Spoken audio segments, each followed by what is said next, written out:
Thank you. The answer to the world's problems.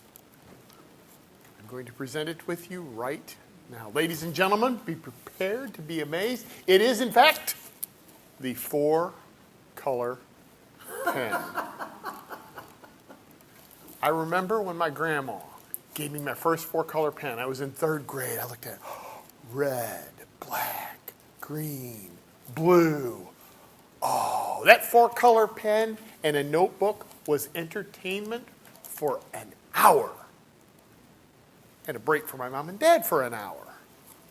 Contest chair, fellow Toastmasters, and fellow four-color fanatics. A lot of people outgrow their love of four-color pens. I have not outgrown anything, except for a couple pairs of blue jeans.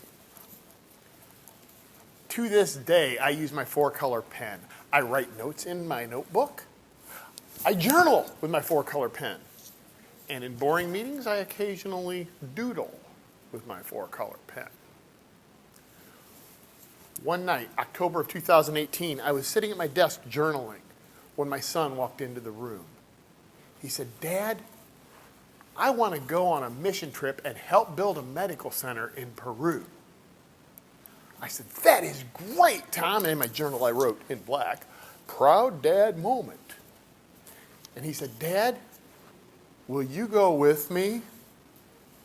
I switched to red and said, "Uh-oh."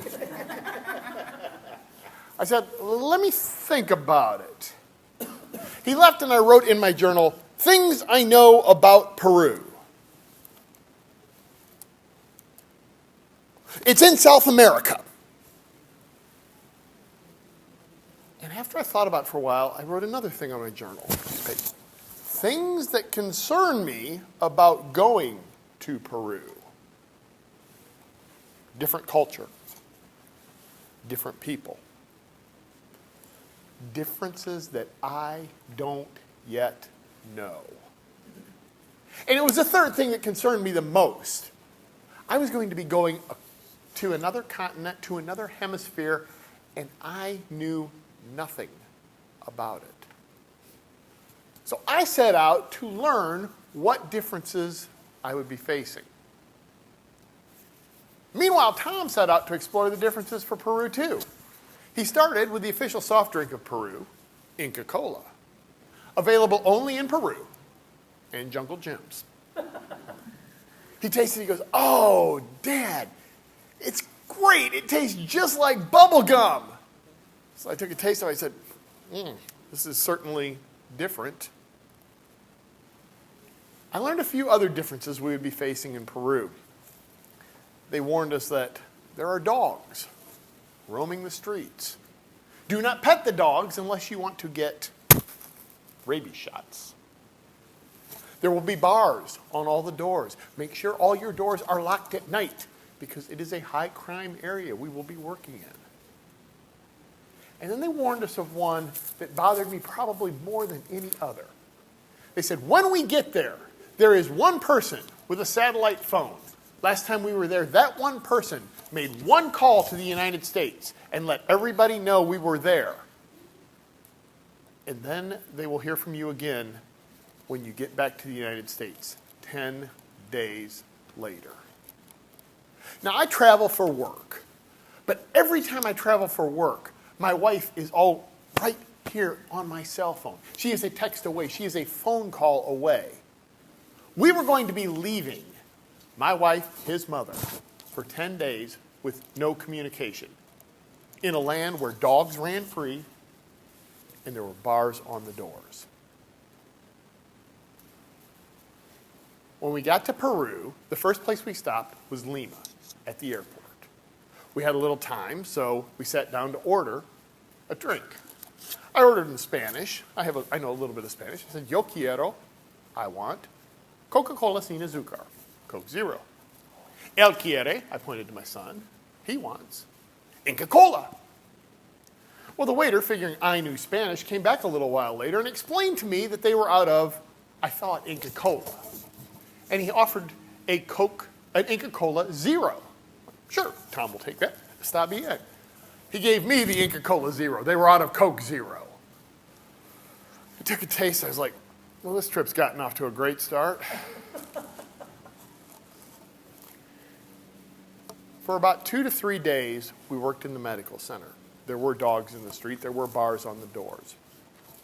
About 3 days in, my phone rang. Thought my phone wasn't going to work.